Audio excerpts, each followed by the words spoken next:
நம்ம 60 ரூபாய்க்கு வாங்கியிருக்கிறோம். இந்த 2 மாடு எடுத்திருக்கிறோம். இன்னைக்கு மாடு ஓரளவுக்கு நம்ம பார்த்த இடத்துல இது அவருக்கு பெஸ்ட்டாக அமைஞ்சுக்கிச்சு. எப்படி நல்ல மாடா வாங்கி கொடுத்துருக்காங்களா? திருப்தியா இருக்குங்க. நமக்கு பிடிச்ச மாடு அவர் நம்ம காமிப்போம். சில பேருக்கு பிடிக்கும், சில பேருக்கு பிடிக்காது. நம்ம யாரையும் கம்பல் பண்ணுறது இல்லை. மாடு மேலே மாடு சேர்ந்து 10 மேலே 10 இன்னும் 4 மாடு வாங்கினாங்க. 4 10 மாடு போய் என்கிட்டயே வாங்கிட்டேன்.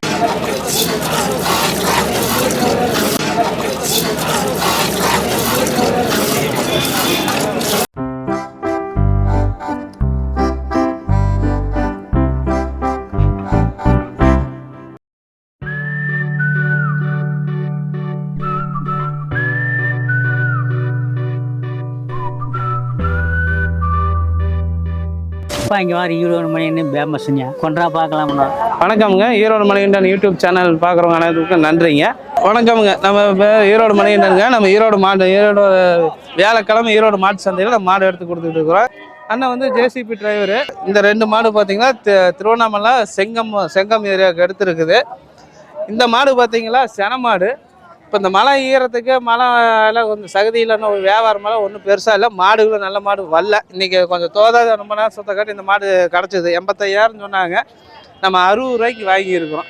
சென மாடு ஒரு 10-15 நாளுக்கு பக்கம் ஆகும். அது வெயிலுக்கு தாங்கின மாடு. இந்த மாடு கண்ணு மாடு. இப்போ காலையில் தான் கன்று போட்டிருக்கு. போட்ட கன்று ஒரு நாளைக்கு 20 லிட்டர் கறக்குன்னு சொல்லியிருக்காங்க. ஆனால் மாடு தான் சின்ன மாடு. இப்போ தான் கன்று போட்டிருக்குது. இது 3வது இது. இது 3வது ஈத்து, அது 3வது ஈத்து தான்.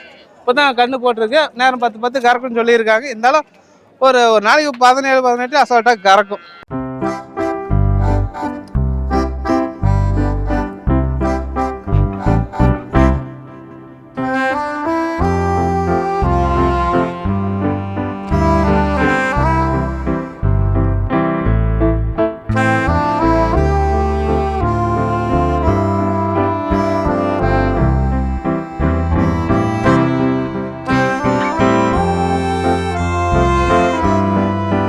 இங்கே சீம்பால் கறக்கலை. இந்த மாதிரி தான் கறக்கணும். பொட்டக்கனோட இருக்குது. அவர் நம்மகிட்ட சொல்லியிருக்கிறாரு. ஆனால் ஜேசிபி டிரைவரு அவர்னால வண்டி ஓட்ட முடியாத சூழ்நிலை இருந்ததுனால மாடு வாங்கணும்னு சொல்லியிருந்தார். இப்போ அவருக்காக நம்ம மாடு பார்த்து இந்த 2 மாடு எடுத்துருக்குறோம். இன்றைக்கி மாடு ஓரளவுக்கு நம்ம பார்த்த இடத்துல இது அவருக்கு பெஸ்ட்டாக அமைஞ்சுக்கிச்சு. அவர் காலையிலேருந்து பார்த்தாரு. அவருக்கு திருப்தியாக இருந்தக்காட்டி இவர் எடுத்துக்கிச்சு. அவரோட கருத்து என்னன்னு அவரை கேட்டேன். வணக்கம்ண்ணா. உங்களுக்கு எப்படி பழக்கம்? நான் யூடியூப் தான் நான் பார்த்தேன். எங்கள் ஊரில் இருந்து மாடு வாங்கியிருக்காங்க. அப்புறம் ஃபோன் நம்பர் வச்சு கான்டாக்ட் பண்ணுங்க. இன்றைக்கி இப்போ புதன்கிழமை நைட்டு வர சொன்னாருங்க. நைட்டு 2 மணிக்கு வந்துங்க. விடிகாலம் எனக்கு மாடு வாங்கி கொடுத்துட்டாருங்க. அண்ணா எப்படி நல்ல மாடா வாங்கி கொடுத்துருக்காங்களா? திருப்தியாக இருக்குங்க. நமக்கு பிடிச்ச மாட்டை அவர் நம்ம காமிப்போம். சில பேருக்கு பிடிக்கும், சில பேருக்கு பிடிக்காது. நம்ம யாரையும் கம்பல் பண்ணுறது இல்லை.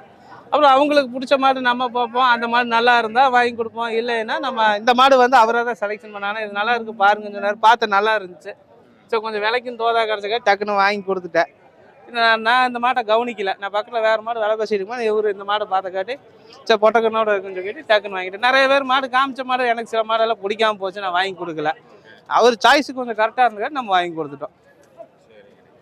இது வந்து நம்ம வேறு மாடு பார்த்தோம். இது சைடில் கொஞ்சம் விலை கம்மியாக வச்சுக்கிறவே இருந்துச்சு. டக்குன்னு இதை நம்ம 60,000க்கு வாங்கிட்டோம். இல்லைன்னா இந்த மாடெல்லாம் ஒரு குறைஞ்சது ஒரு 70 ரூபா போட்டாகும். இந்த மாடு ஒரு 5,000-10,000 இன்னைக்கு கம்மியாக வாங்கிட்டோம். இது இன்னும் 10 நாள் வச்சு மடி வச்சு வந்தால் இன்னும் 5,000-10,000 சேர்த்து தாங்க போகும். திருவண்ணாமலைக்கு சேர்த்த மாதிரி. உங்களுக்கு விலைலாம் எப்படின்னா பரவாயில்லைங்களா? பரவாயில்லண்ணா, கரெக்டாக இருக்குண்ணா. அவர் எடுத்து கொடுத்தது விலையெல்லாம் கரெக்டாக இருக்குது. கண்டிப்பாண்ணா, ஓகேண்ணா. என்ன இன்னைக்கு கஸ்டமர் நான்லாம் கூட ஷோ போட்டு நடந்தேன். கஸ்டமரெல்லாம் தான் சேர்த்துக்குள்ள நடக்கிற படாதுவாறு பண்ணிட்டாங்க. இன்றைக்கி இந்த மலை ஏறத்துக்கும் அந்த சகதிக்குள்ளேயும் நடந்ததில் நமக்கு தெரியல அதோட வழி. நடந்தவங்களுக்கெல்லாம் தான் இன்றைக்கி கஷ்டம் வர இருந்திருக்கு.